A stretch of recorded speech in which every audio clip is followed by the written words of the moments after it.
8वां अध्याय और 6वां वचन, जिसको मिला वो जोर से जरा पढ़ के बताए। दूसरे राजा का 8वां अध्याय और 6वां वचन।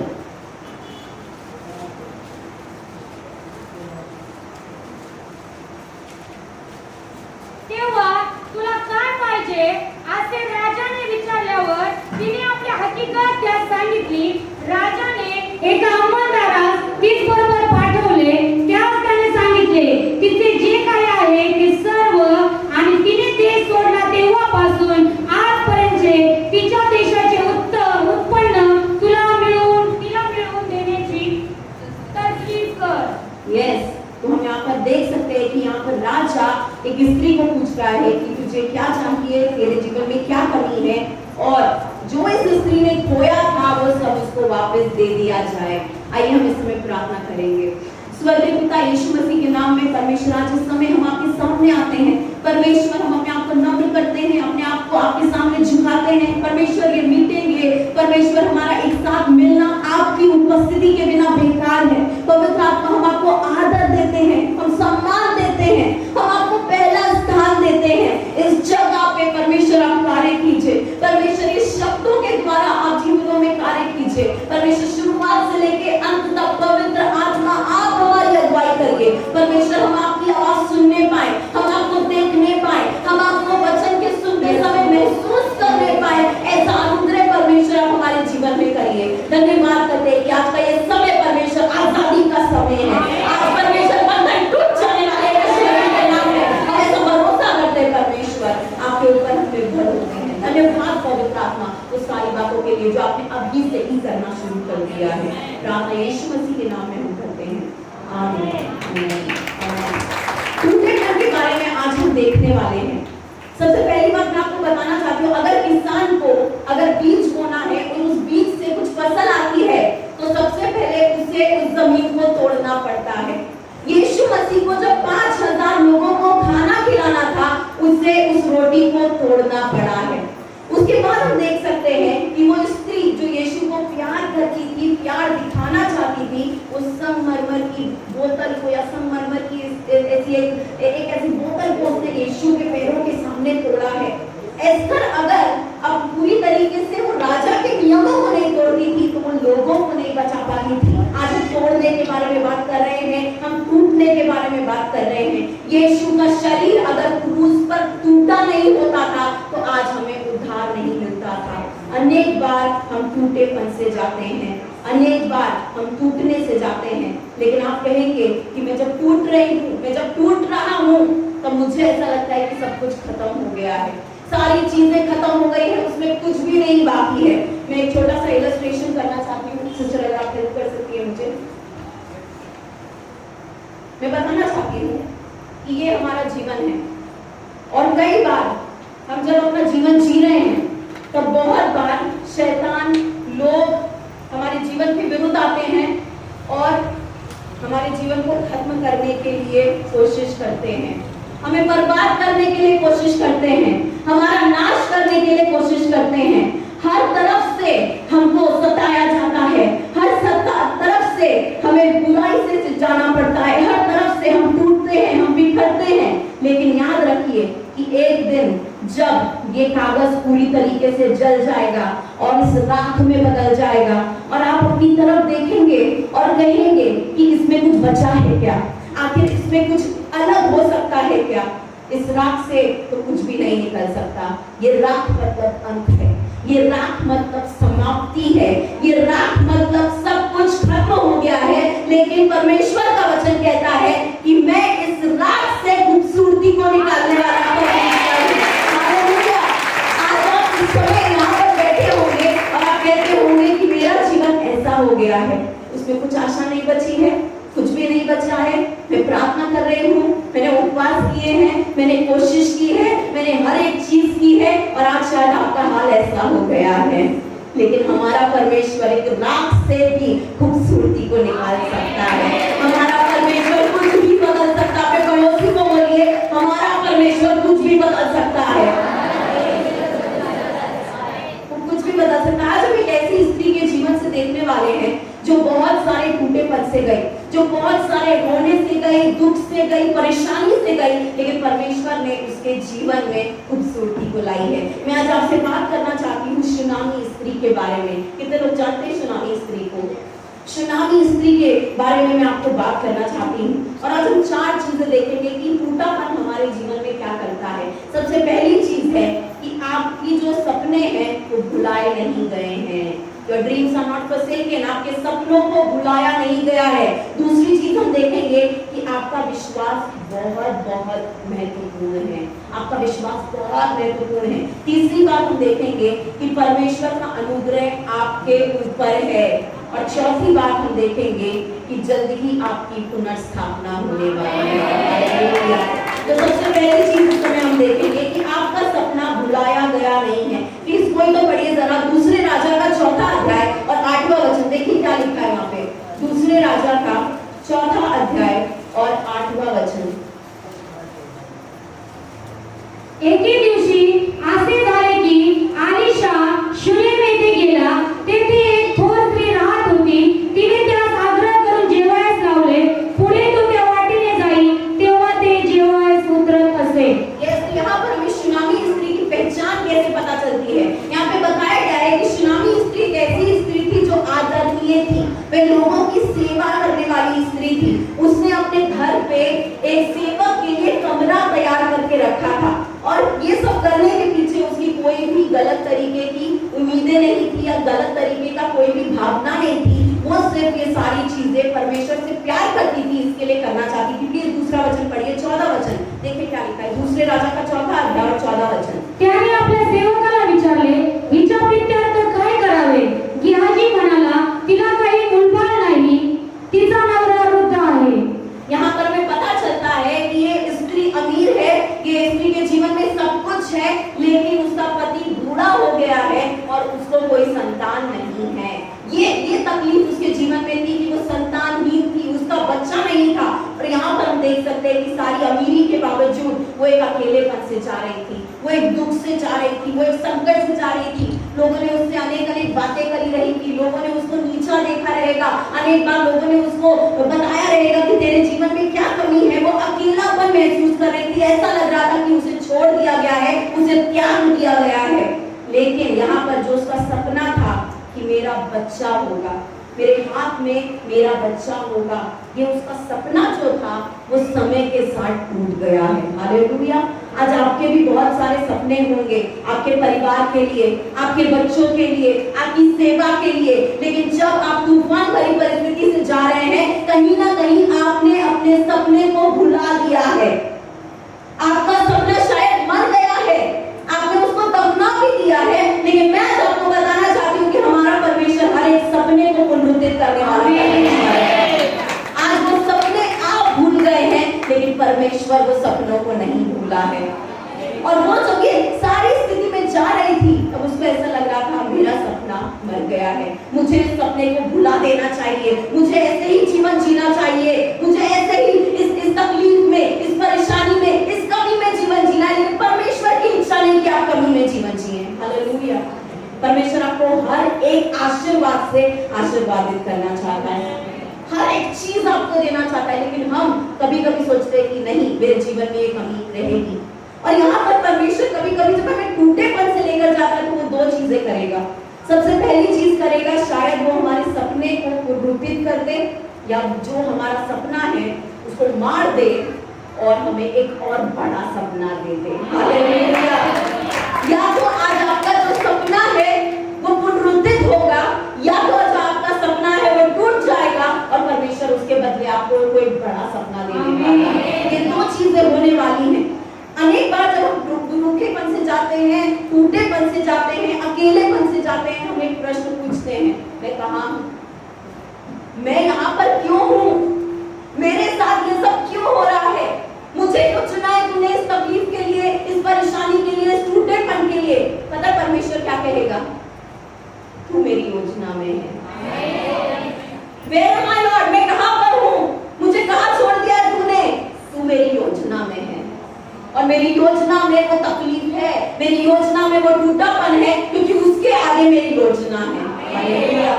और कई बार मूसा ने सोचा रहेगा, है ना, मैं टूटेपन से जा रहा और महल में रहने वाला व्यक्ति अचानक से रेगिस्तान में आ गया और ऐसे जीवन जी रहा है जैसे कि कुछ भी उसके जीवन में बचा नहीं है। तो शायद मूसा ने पूछा रहेगा, परमेश्वर मैं कहाँ हूँ? परमेश्वर ने उसको उत्तर दिया रहेगा, तू मेरी योजना में है। और आज परमेश्वर आज आपको भी बता रहा है कि आप उसकी योजना में हैं। पौलुस कहता रहेगा, तूने मुझे चुना है, अनेक चिन्ह हुए, चमत्कार हुए, अनेक लोगों का जीवन बदल गया, लेकिन आज मैं जेल में हूँ, आज मैं इस तुरंग में हूँ। परमेश्वर मैं कहाँ पर हूँ? परमेश्वर ने कहा रहेगा, तू मेरी योजना में है। हालेलुया। क्योंकि अभी भी परमेश्वर का काम बाकी है। आज मैं आपको बताना चाहती हूँ कि उस टूटेपन के समय में आपको परमेश्वर एक नया सपना देना चाहता है, बड़ा सपना देना चाहता है, क्योंकि आप उसकी योजना में हैं। वचन 17 पढ़िए जरा, वचन 17 में देखिए क्या लिखा है। हम आगे बढ़ेंगे इस समय। पुढे आलिशाने सांगितल्याप्रमाणे त्या स्त्रीस गर्भ राहिला आणि वसंत ऋतू पुनरुत्ती आला तेव्हा तिला पुत्र झाला। आमेन। यहाँ पर उसको क्या हुआ है? उसकी कोख में परमेश्वर ने क्या किया है? आशीष दिया है और उसको बच्चा हुआ है। हम यहाँ पर देख सकते हैं कि वो टूटेपन से जा रही थी, अकेलेपन से जा रही थी, उसको लग रहा था कि सबने उसको भुला दिया है, लेकिन यहाँ पर जो उसका सपना था वो परमेश्वर को याद था।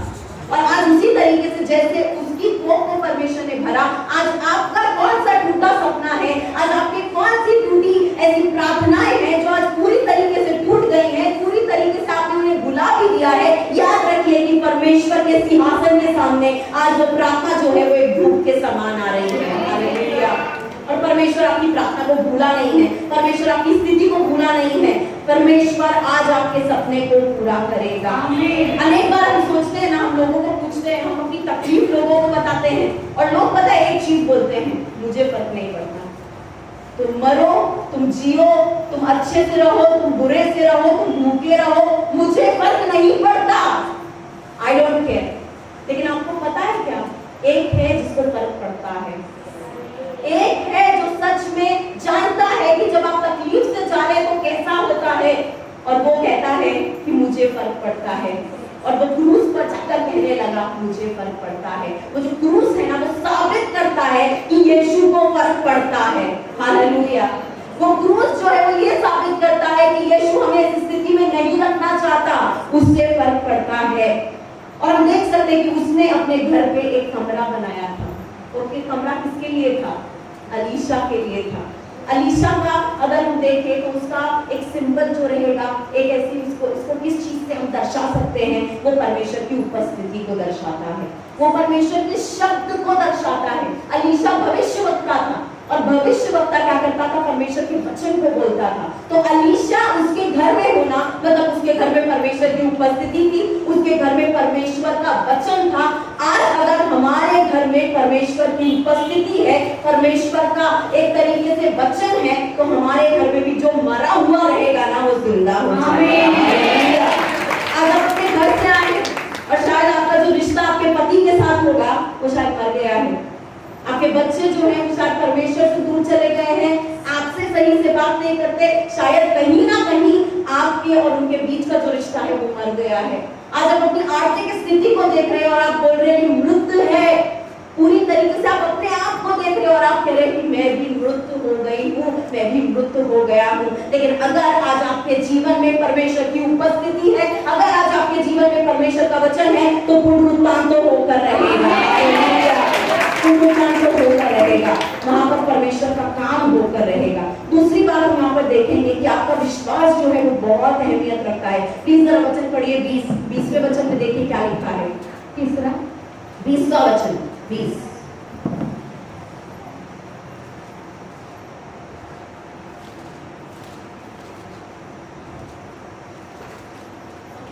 दूसरे राजा 4 अध्याय 20 वचन।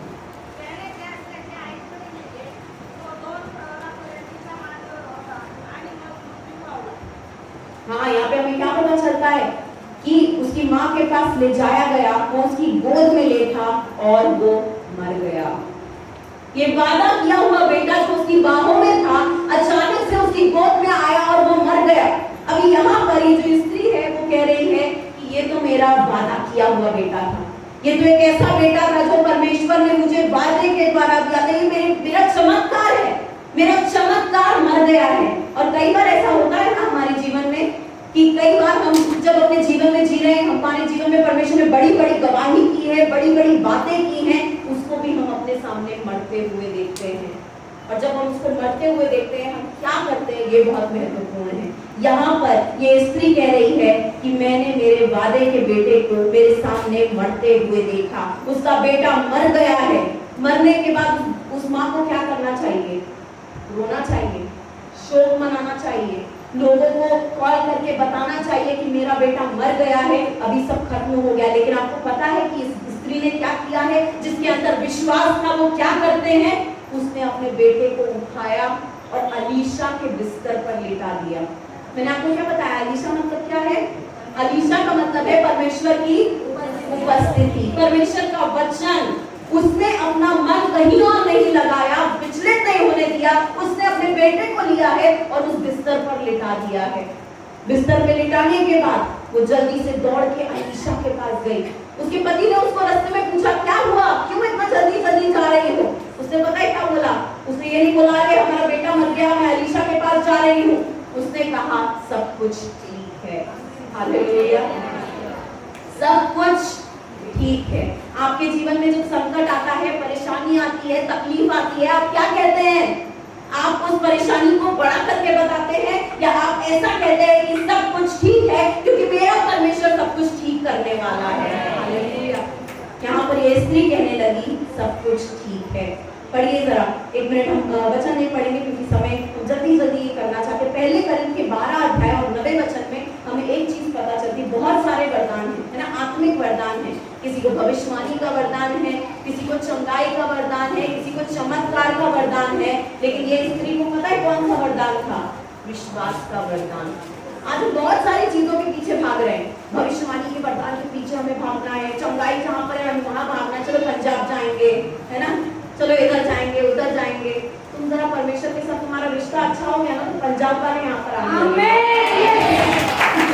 जरूरत नहीं है। जो पंजाब में पवित्र आत्मा कार्य कर रहा है, वो यहाँ पर नहीं कर रहा है क्या? जो पवित्र आत्मा वहाँ के दासों को, दासियों को इस्तेमाल कर रहा है, वो पवित्र आत्मा हमें नहीं इस्तेमाल करेगा क्या? हर एक व्यक्ति को इस्तेमाल करेगा, क्योंकि उसका वचन कहता है अंतिम दिनों में मैं हर एक पे अपनी आत्मा को उंडेल लूंगा। मैं तो प्रार्थना कर रही हूँ परमेश्वर, लोग साउथ इंडिया को भागते हैं, लोग अभी पंजाब को भाग रहे हैं। परमेश्वर आने वाले दिनों में ऐसा होने पाए कि दुनिया भर के लोग महाराष्ट्र में आने पाए। महाराष्ट्र को तुच्छ माना जाता है, सिर्फ बॉलीवुड के सिवा और किसी चीज के लिए महाराष्ट्र को जाना जाता है क्या? और किसी चीज के लिए नहीं जाना जाता। लेकिन जब मैं और आप और हम सब मिलकर परमेश्वर के साथ वो रिश्ता रखेंगे, परमेश्वर के सामने दुहाई मांगेंगे, परमेश्वर के सामने रोएंगे, उसकी पवित्र आत्मा के अभिषेक को मांगेंगे, सब लोग हमको चाहेंगे। हालेलुया। दूर दूर से लोग बोलेंगे हमें महाराष्ट्र में जाना है, वहाँ की बेदारी को हमें अपने देश में लाना है, हमें अपने शहर में लाना है, क्योंकि वहाँ पर बेदारी की शुरुआत हो गई है। हालेलुया। और वो बेदारी लाने वाले कौन है? आप और मैं। हमें वो बेदारी लाने वाले लोग बनना है। तो आज सब वरदानों के पीछे मत भागो। ये समय में जहाँ पर इतनी तकलीफ है, जहाँ पर इतनी मुश्किलें हैं, अचानक से कुछ भी हो रहा है, आज प्रार्थना करो परमेश्वर बाकी सारे वरदान बहुत अच्छे हैं, मुझे चाहिए, लेकिन सबसे बड़ा वरदान जो है वो विश्वास का वरदान मेरे अंदर कार्य करने का है। मुझे वो विश्वास का वरदान चाहिए, क्योंकि इस स्त्री में विश्वास का वरदान था। और ये स्त्री क्या करती है? अलीशा के पास भाग कर जाती है। अलीशा के पास जाने के बाद अलीशा जब आता है, प्लीज पढ़िए कोई तो वचन, दूसरे राजा का 4 अध्याय 36 और 37 वचन देखिए क्या लिखा है वहां पे। 36 और 37।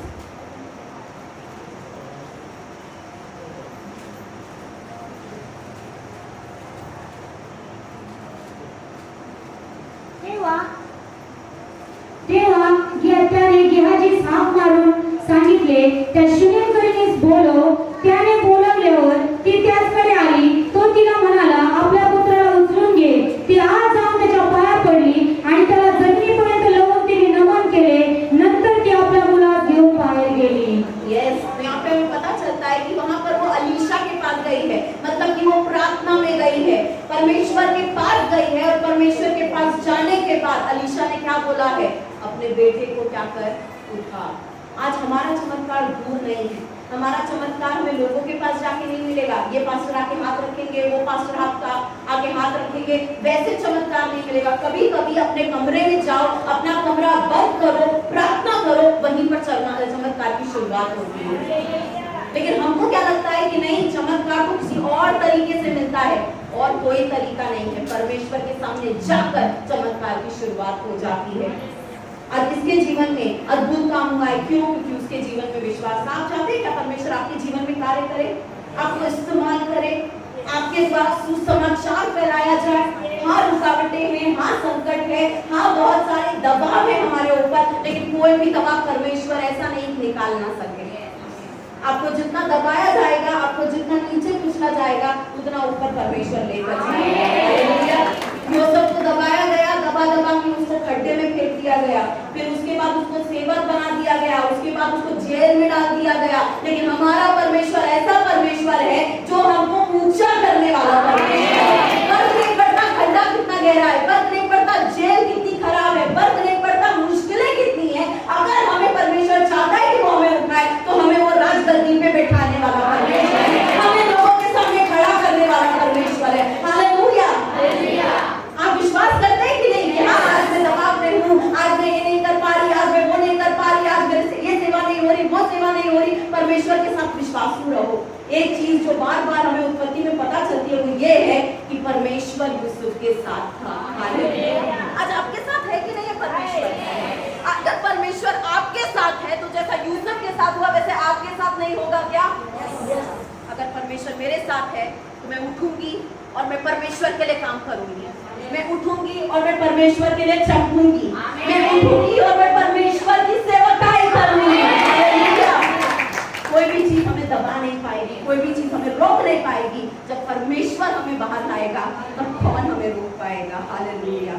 आज हमारा विश्वास जो है वो हमारी ताकत बननी चाहिए, वो एक जगह तैयार करता है ताकि परमेश्वर हमारे जीवन में काम कर सके, हमारे जीवन के द्वारा काम कर सके। आज आप उस जगह को देने के लिए तैयार हैं तो आपको सिर्फ विश्वास रखने की जरूरत है।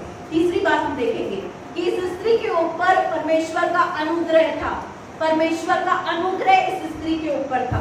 अनेक बार हम अनुग्रह को देखते हैं ना, तो अनुग्रह का मतलब हमें लगता है कि हाँ, जैसा दूसरों को पहचान नहीं मिलती वैसा हमें पहचान मिले। लेकिन मैं एक शब्द देख रही थी जहाँ पर परमेश्वर का अनुग्रह का मतलब है कि परमेश्वर स्वर्ग से अपना हाथ नीचे करता है और हम जहाँ पर अटके हुए हैं हमें वहां से बाहर निकालते हैं। हालेलुया। आज आप लोग बहुत सारी चीजों में अटके होंगे, बहुत सारी चीजों के बंधनों में रहेंगे, आपके घर में, आपके परिवार में, शैतान की योजनाओं में, अलग अलग बातों में। लेकिन आज परमेश्वर का अनुग्रह अगर आपके जीवन में आएगा, इस समय में आएगा, तो वो आपको बाहर निकालने वाला है। वो डुबाने वाला परमेश्वर नहीं, वो चलाने वाला परमेश्वर है। हालेलुया। पतरस को लगा अभी मैं डूब जाऊंगा, सब कुछ खत्म हो जाएगा, लेकिन परमेश्वर ने उस डूबते हुए पतरस को पानी पे चलाया है। आज हमारा परमेश्वर भी हमें पानी पे चलाएगा। पानी पे चलाना मतलब पता है क्या? ऐसी बातें हमारे जीवन में होंगी जिसको लोग देखेंगे और आश्चर्य करेंगे।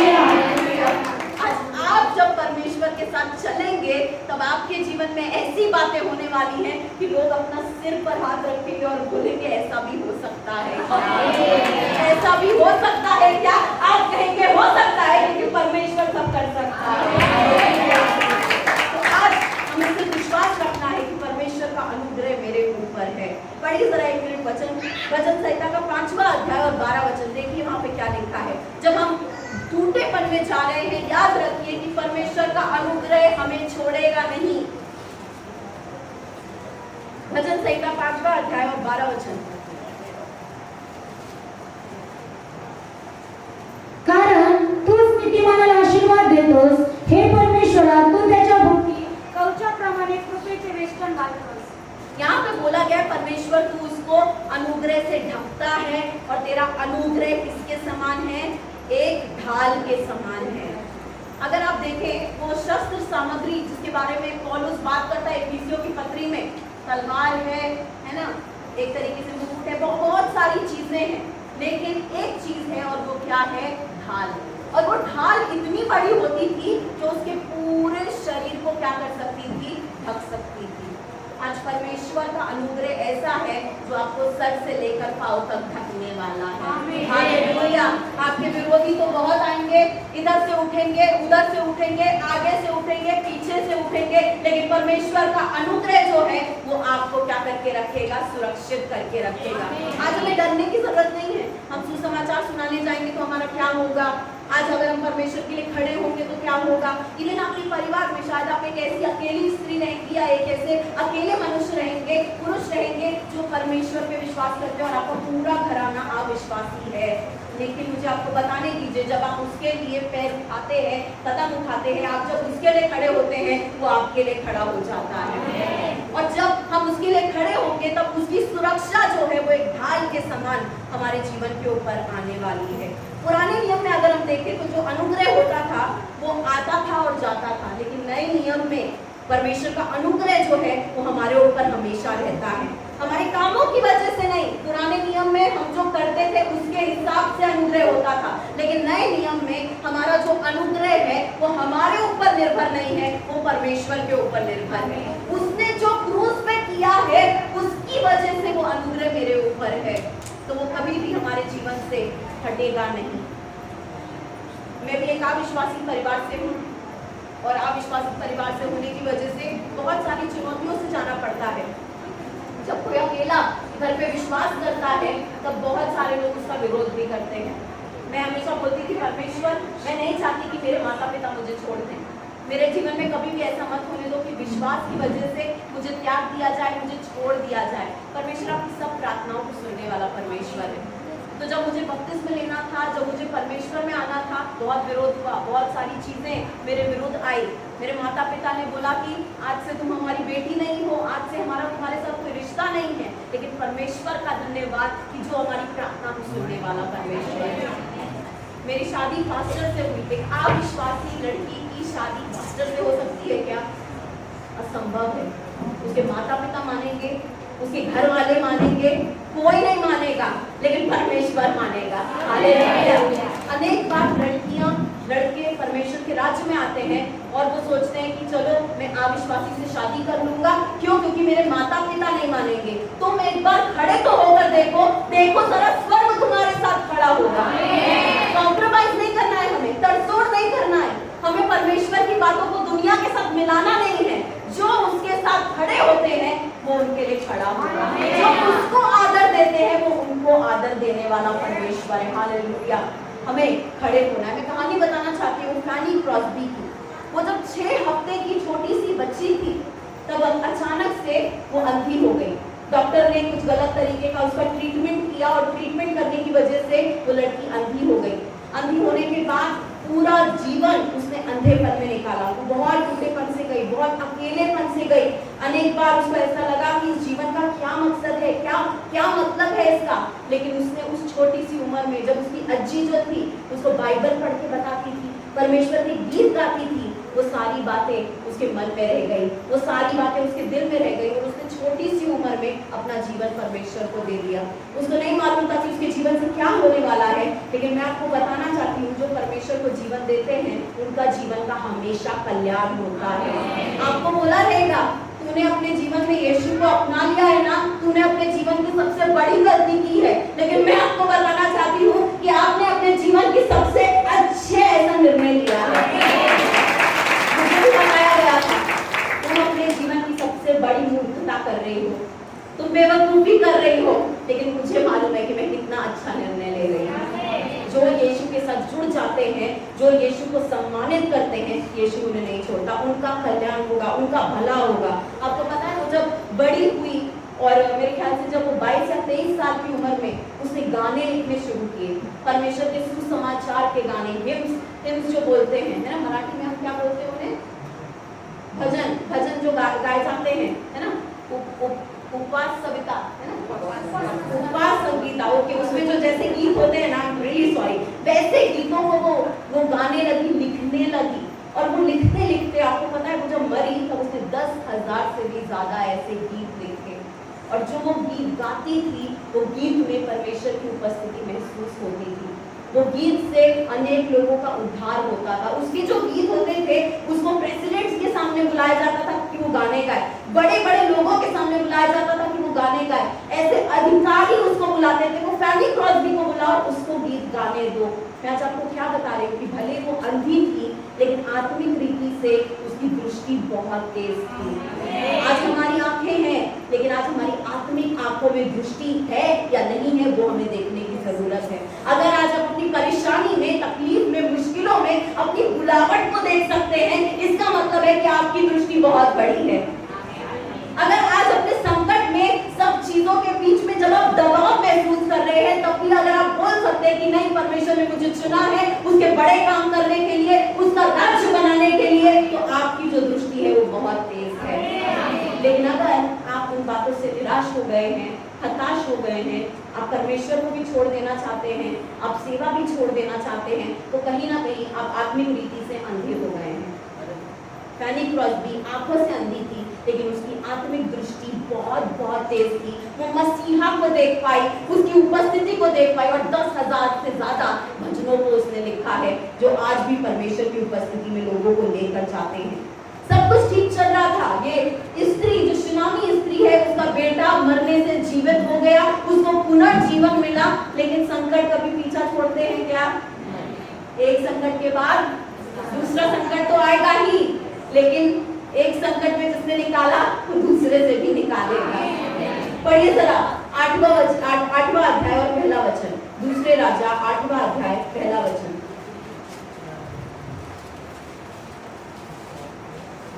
ज्या स्त्रीच्या मुलास आलिशाने जिवंत केले होते तिला त्याने सांगितले, तू आपल्या घरची मंडळी घेऊन सोयीस्कर असे त्या देशात जाऊन राहा, कारण परमेश्वर दुष्काळ पाठवणार आहे व तो या देशात 7 वर्ष चालू राहायचा आहे। यहाँ पर अचानक से उसको अपने जीवन में एक बुरी खबर सुनाई दी, और वो बुरी खबर क्या है कि सब कुछ ठीक चल रहा है लेकिन इस देश में, इस जगह पर क्या होने वाला है? अकाल आने वाला है। तू अपने बेटे को ले, अपने पति को ले और यहाँ से चली जा, एक अलग जगह पे चली जा, क्योंकि यहाँ पर अकाल में लोग मरने वाले हैं, अकाल में लोगों का नुकसान होने वाला है, तू यहाँ से निकल कर चली जा।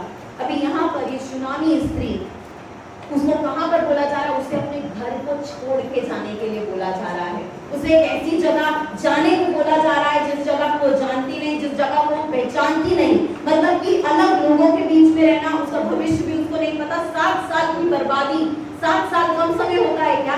7 साल उसके जीवन में ऐसे आने वाले हैं जिसके बारे में उसे कुछ भी नहीं पता, और यहाँ पर वो जाने के लिए तैयार हो जाती है क्योंकि उसका परमेश्वर के ऊपर बहुत बड़ा विश्वास होता है। आज अगर हमारा परमेश्वर के ऊपर विश्वास है ना, तो भले कुछ भी आने दो, हम वो चीजों से जाने के लिए तैयार हो जाएंगे। हमको फर्क नहीं पड़ेगा कि हाँ ये हो रहा है, वो हो रहा है, हाँ हम थोड़ा रोएंगे, हम दुखी होंगे, हम टूटेंगे, लेकिन परमेश्वर जैसा कहता है ना कि धरती 7 बार भी गिरेगा मैं उसको उठा लूंगा, वैसी हमारी गवाही होगी। हाँ हम टूट जाएंगे, हम बिखर जाएंगे, बीच में हमें ऐसा लगेगा कि सब कुछ छोड़ दे, सब कुछ त्याग दे, लेकिन हमारा परमेश्वर गिरे हुओं को उठाने वाला परमेश्वर है, वो हमें उठाकर रहेगा। और यहाँ पर वचन 2 में हम पढ़ेंगे, प्लीज वचन 2 पढ़िए।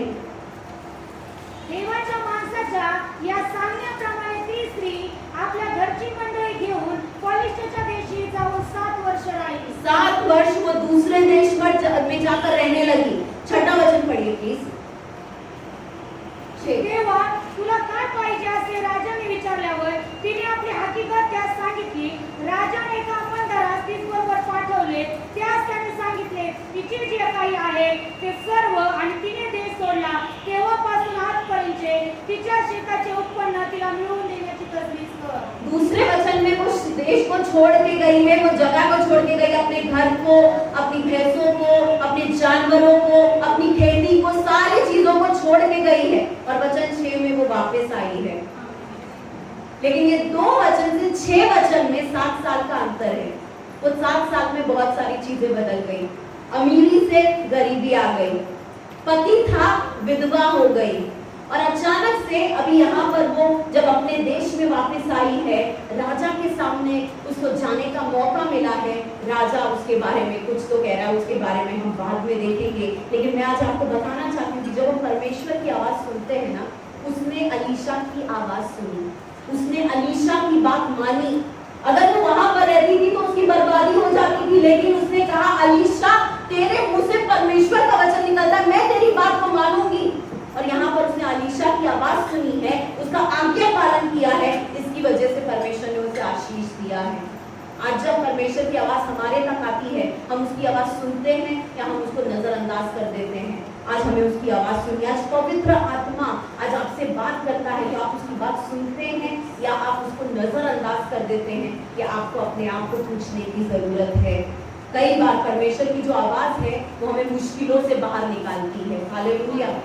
परमेश्वर की आवाज हमें मुश्किलों से बाहर निकालेगी। कई बार लोग अपनी बुद्धि के अनुसार बात करते हैं, कई बार लोग अपने अनुसार चलते हैं, घर वालों के अनुसार चलते हैं, उनकी बर्बादी होगी।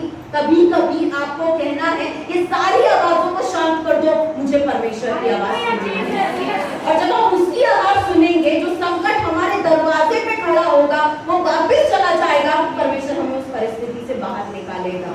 हमें परमेश्वर की आवाज सुनने वाले लोग होना है, और परमेश्वर ने उसे इस परिस्थिति से, उसके अनुग्रह से बाहर निकाला है। बोलिए उसका अनुग्रह मुझे बाहर निकालेगा, हर एक संकट से बाहर निकालेगा। हालेलुया। चौथी बात हम देखेंगे, जल्द ही आपकी पुनर्स्थापना होने वाली है। पढ़िए जरा वचन, दूसरे राजा का 8वां अध्याय और 6वां वचन। तेव्हा तुला काय पाहिजे असे राजाने विचारल्यावर तिने आपली हकीकत त्यास सांगितली। राजाने एका अंमलदारास तिच्याबरोबर पाठवले, त्यास त्याने सांगितले तिचे जे काही आहे ते सर्व, आणि तिने देश सोडला तेव्हापासून आजपर्यंत तिच्या शेताचे उत्पन्न तिला मिळवून देण्याची तजवीज कर। यहाँ पर राजा इस स्त्री के जीवन में इतना दिलचस्पी क्यों रख रहा है? इस देश में बहुत सारी स्त्रियां हैं, बहुत सारे पुरुष हैं, लेकिन राजा इस स्त्री से क्यों मिलना चाहता है? वो अपने सेवक को बोलता है जा और उस स्त्री को लेकर आ जिसके बेटे को अलीशा ने मरने से जीवित कर दिया। हालेलुया। उस औरत को मेरे सिंहासन के सामने लेकर आ, मेरे महल में लेकर आ। क्यों आखिर वो इतना दिलचस्पी रखता है? क्यों? क्योंकि आपके जीवन में चमत्कार हुआ है। आपके जीवन में जब चमत्कार होगा ना, तब बड़े बड़े लोग आपके सामने आएंगे और बस बोलेंगे अपनी गवाही बताओ, तुम्हारे जीवन में जो हुआ है वो बताओ, हमें बताओ कि तुम्हारे साथ परमेश्वर ने क्या किया है, तुम्हारे साथ परमेश्वर ने कौन सी बातें की हैं। बड़े बड़े लोग आपको आकर पूछने वाले हैं। हालेलुया। इस औरत के जीवन में विश्वास था, चमत्कार था, इसके लिए इसको राजमहल में सामने भेजा गया है। अगर आज आपके सामने चमत्कार है, आपके जीवन में परमेश्वर ने आपको बदला है, आपका उद्धार हुआ है, आपके जीवन में परमेश्वर ने गवाही की है, याद रखिए कि आप ऐसे ही लोगों के सामने सामान्य व्यक्ति नहीं रहेंगे। आप जहां पर जाएंगे वहां पर आपको सम्मान मिलने वाला है। हालेलुया। क्योंकि आपके जीवन में चमत्कार है, आपके जीवन में मसीह है, और वो मसीह आपके अंदर होने की वजह से आपको कोई भी नीचा नहीं देखेगा, हमेशा लोग आपको बड़ा स्थान देने वाले हैं। हालेलुया। आप विश्वास करते इस बारे में? हालेलुया। और इसकी वजह से उसको बुलाया गया। अनेक साल वो निराशा से गई, उसका पति मर गया, उसके सपने मर गए, बहुत सारी चीजें हुई, लेकिन जब वो राजा के सामने गई और उसने अपना मुंह खोला है, बोलो मैं मुंह खोलूंगी, बोलिए मैं मुंह खोलूंगी। पति को डांटने के लिए नहीं, बच्चों को डांटने के लिए नहीं, कुड़कुड़ करने के लिए नहीं, नीचा दिखाने के लिए नहीं, अपनी सास को नीचा दिखाने के लिए नहीं, अपने ससुर को नीचा दिखाने के लिए जाओ, इसके लिए मेरा मुंह नहीं खुलेगा। मेरा मुंह मैं गवाही के लिए खोलने वाली हूं। मेरे मुंह से मैं मसीह के बारे में बोलने के लिए अपना मुंह खोलने वाली हूँ। याद रखिए कि जब आप अपना मुंह खोलेंगी तो जो चीजें आपने खो दी है, परमेश्वर वो आपको वापस देने वाला है। हालेलुया। जो चीजें आपको लगता है कि आपने गवा दी है, वो आशीष मुझे नहीं मिलने वाले, आप अपना मुंह खोलिए और देखिए परमेश्वर कैसा चमत्कार करेगा। वो राजा के सामने जाकर खड़ी हो गई, घबराई नहीं, उसने अपना मुंह खोला है, अपनी गवाही बताई है। उसने बताया कि मैंने प्रार्थना की और परमेश्वर ने मेरी पुनर्स्थापना की है। मेरा बेटा जो मर गया था उसको परमेश्वर ने जिंदा किया है, उसको फिर से जीवित किया है। मेरे जीवन में मैंने यीशु को, मैंने मेरे जीवन में परमेश्वर को जिंदा करने वाले परमेश्वर के रूप में जाना है। और वो ऐसा जब राजा से कहती है तो राजा कहता है कि जो भी इसका था वो उसको वापस दे दिया जाए। अभी यहाँ पर एक चीज तो है कि जो इसका था उसको मिल जाए, तो उसका घर उसको मिल सकता था, उसके जानवर उसको मिल सकते थे अगर वो जीवित लेकिन यहाँ पर राजा ने मालूम है आपको क्या कहा है?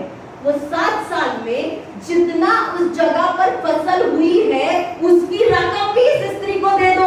हालेलुया। आपको समझ में आ रहा है मैं क्या बोल रही हूँ?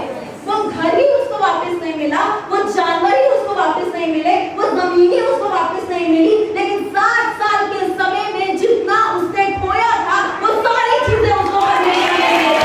हालेलुया। और आज आपको ऐसा लग रहा है मेरा समय बर्बाद हो रहा है, मेरे जीवन में अनेक साल बर्बाद हो गए, अनेक साल में परेशानी से गई, अनेक साल में दुख से गया। परमेश्वर पुनर्स्थापना करने वाला परमेश्वर है। वो हमारे समय को, वो हमारे पूरी की पूरी बर्बादी को अच्छाई में बदलने वाला परमेश्वर है। जो भी उसने 7 साल खोया था वो 7 साल में उसको परमेश्वर ने वापस किया है। उसको अपनी जमीन मिली, 7 साल के बाद जो भी था वो मिला और परमेश्वर ने उसकी पुनर्स्थापना की है। मैं ये करना चाहती थी लेकिन कुछ चीजें उपलब्ध नहीं होने की वजह से मैं नहीं कर पाई। आपको पता है चाइनीज लोग जो हैं, जापानीज लोग जो हैं, जब उनका कोई भी बर्तन टूट जाता है तो वो क्या करते हैं? फेंक देते हैं? नहीं, वो इस बर्तन को फेंकते नहीं, लेकिन इस बर्तन को जोड़ते हैं। और आपको मालूम है कैसे जोड़ते हैं? वो गोंद में सोने के पदार्थ को डालते हैं, चांदी के पदार्थ को डालते हैं और ये बर्तनों को जोड़ने की कोशिश करते हैं। तो जब जोड़ा जाता है तब 2 जोड़ में एक सोने की परत दिखती है। जहां जहां जोड़ होता है वहां वहां सोना दिखता है। निशान है, लेकिन कैसे निशान है? सोने के निशान। पता चल रहा है आपको? सोने के निशान। मैं आपको क्या बताना चाहती हूँ कि आज आप टूटे हैं, टूटे मन से जा रहे हैं, दुख से जा रहे हैं, तकलीफ से जा रहे हैं। आज यीशु मसीह उसके लहू से आपको जोड़ रहा है और उसका लहू को जब आपको जोड़ेगा तब लोगों को निशान नहीं दिखेंगे, लोगों को गवाही दिखेंगे। लोगों को निशान नहीं दिखेंगे, लोग आपके निशान को देखकर परमेश्वर की तारीफ करने वाले हैं। लोग आपके निशान को देखकर ये कहने वाले हैं कि परमेश्वर कितना महान है, परमेश्वर कितना अद्भुत कार्य कर सकता है। आज आप टूटे हुए रहेंगे ना, याद रखो कि परमेश्वर आपको फेंकेगा नहीं, आपको तुच्छ नहीं देखेगा, आपको बेकार नहीं मानेगा, लेकिन आज परमेश्वर सुनहरी चीजों को आपके जीवन में छोड़ने वाला है। और वो सुनहरी बातें जो हैं वो आपकी कमजोरी नहीं, वो आपकी ताकत बताने वाली है। पहले तो ये कांच का बर्तन था, लेकिन अभी ये कीमती बर्तन है। क्यों? क्योंकि उसके अंदर सोना है, कीमती है। पहले इसको फेंके जाने वाला था, कचरे में फेंकने के लायक हो गया था, लेकिन अभी इसको ऊपर सजा कर रखने का समय आ गया है। क्यों? क्योंकि इसके अंदर सोना है, ये कीमती है, ये मूल्यवान है। और आज परमेश्वर आपके जीवन से भी वही करना चाहता है, वो आपको कीमती बनाना चाहता है, मूल्यवान बनाना चाहता है। आज आप अपनी निराशा में, आज आप अपने टूटेपन में हार मत मानो, लेकिन इस टूटेपन में हमें अपने आप को परमेश्वर को देना है और परमेश्वर हमारी पुनर्स्थापना करेगा। हालेलुया। आइए हम इस समय अपनी जगह पर रुक जाएंगे। हालेलुया। वर्शिप टीम अगर हमारी मदद करने के लिए आ सकती है।